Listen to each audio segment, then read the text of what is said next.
Hello everyone. So இன்னைக்கு நம்ம என்ன பார்க்க போகிறோம்னா அந்த இன்வெஸ்ட்மெண்ட்டை பற்றி பார்க்க போகிறோம். ஸோ அதில் எப்படி பண்ணலாமா பண்ணலாமா, ஸோ அது கொஞ்சம் எப்படி நம்ம எதில் இன்வெஸ்ட் பண்ணுறதுன்னு சொல்லிட்டு கொஞ்சம் ப்ரீஃபாக பார்க்கலாம். Mutual fund investments. So first mutual fund investments பண்ணுறது சேஃபாக இல்லை ரொம்ப ரிஸ்க் இருக்குன்னு சொல்கிறாங்க. அதை எப்படி அவாய்ட் பண்ணுறது, அதில் இருக்க ரிஸ்க்கை எப்படி குறைக்கிறது, இதெல்லாம் நம்ம இன்னைக்கு இந்த வீடியோவில் பார்க்க போகிறோம். சேனலை சப்ஸ்கிரைப் பண்ணாதவங்க சப்ஸ்கிரைப் பண்ணிக்கோங்க, பெல் ஐக்கானை கிளிக் பண்ணிக்கோங்க. அப்போதான் நம்ம போடுற மியூச்சுவல் ஃபண்ட் ரிலேட்டடான வீடியோ உங்களுக்கு உடனுக்குடனே அப்டேட் ஆகிட்டே இருக்கும். வாங்க வீடியோக்கு போகலாம். அசோசியேஷன் ஆஃப் இன் இந்தியா என்ன சொல்லியிருக்காங்கன்னு பார்த்தீங்கன்னா, அவங்க ஒரு ரிப்போர்ட் சின்னதாக கொடுத்துருக்காங்க. அந்த ரிப்போர்ட்டை நம்ம பார்த்தாலே மியூச்சுவல் ஃபண்ட் இன்வெஸ்ட்மெண்ட்ஸை நம்ம பண்ணலாமா வேணாமான்றதுக்கு உங்களுக்கு அங்கேயே ஒரு அக்யூரேட்டான ஒரு கிளாரிஃபிகேஷன் உங்களுக்கு கிடைச்சிரும். அவங்க என்ன கொடுத்துருக்காங்கன்னா வேற ஒன்றும் கிடையாது. 2018 இருந்து இப்போ 2023 வரைக்கும் மியூச்சுவல் ஃபண்ட்ல இன்வெஸ்ட் பண்ற மக்களோட சதவீதம் பார்த்தீங்கன்னா 78% மக்கள் இன்வெஸ்ட் பண்ணிட்டு வராங்க. ஸோ நீங்களே பார்த்தீங்கன்னா தெரியும் எவ்வளோ அதிகமான சதவீதம்ட்டு. அதே மாதிரி கடந்த 5 வருஷத்துல பார்த்தீங்கன்னா 2018 இருந்து இப்போ 23 பார்த்தீங்கன்னா எஸ்ஐபியில் இன்வெஸ்ட்மெண்ட் பண்றது மக்களோட சதவீதம் பார்த்தீங்கன்னா கிட்டத்தட்ட 53% இன்க்ரீஸ் ஆயிருக்கு.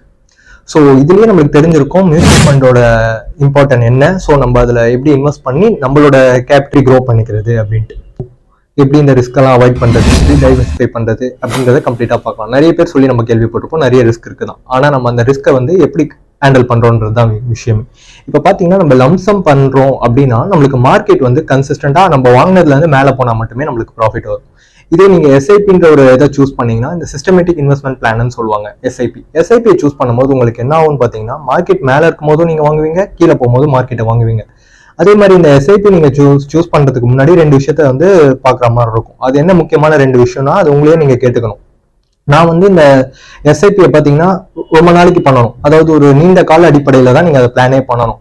ஒரு எக்ஸாம்பிளுக்கு பார்த்தீங்கன்னா ஒரு 5 வருஷத்துக்கோ 10 வருஷத்துக்கோ இல்லை அதுக்கும் மேலே நீங்கள் பிளான் பண்ணீங்கன்னா ஆல்மோஸ்ட் உங்களுக்கு ஒரு நல்ல ரிட்டர்ன் கிடைக்கிறதுக்கான ப்ராபபிலிட்டி ரொம்ப ரொம்ப அதிகம்.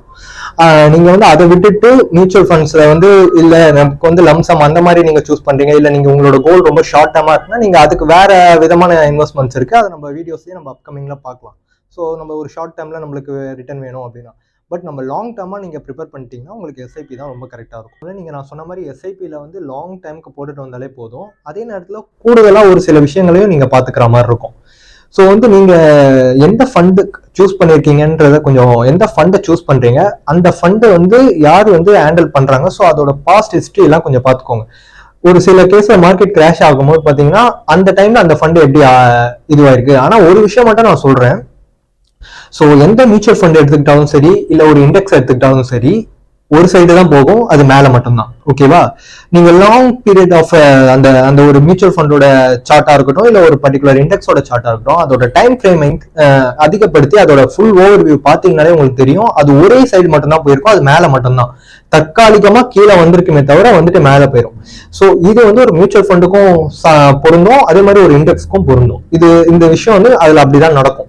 ஆனா நம்ம ஒரு கம்பெனியோட ஸ்டாக்ஸை சூஸ் பண்ணும்போது பாத்தீங்கன்னா அங்கதான் நம்மளுக்கு ஒரு சில விஷயங்கள், கம்பெனியோட நல்ல ஃபண்டமெண்டல் இருக்க கம்பெனியும் ஒரு சைடு தான் போகும், அது மேல மட்டும்தான். ஆனா நம்மளுக்கு அந்த ஒரு சில கம்பெனியை சூஸ் பண்றதுலதான் நம்மளுக்கு ரிஸ்க் அதிகமா இருக்கு. ஸோ அந்த ரிஸ்க் நம்ம அதை குறைச்சிட்டோம்னாலே நம்மளுக்கு ஆல்மோஸ்ட் இங்க ரிஸ்கே இல்லை. அதுக்கு தான் நம்ம மியூச்சுவல் ஃபண்ட்ல சூஸ் பண்றோம், அதுவும் குறிப்பா எஸ்ஐபியை சூஸ் பண்றோம்.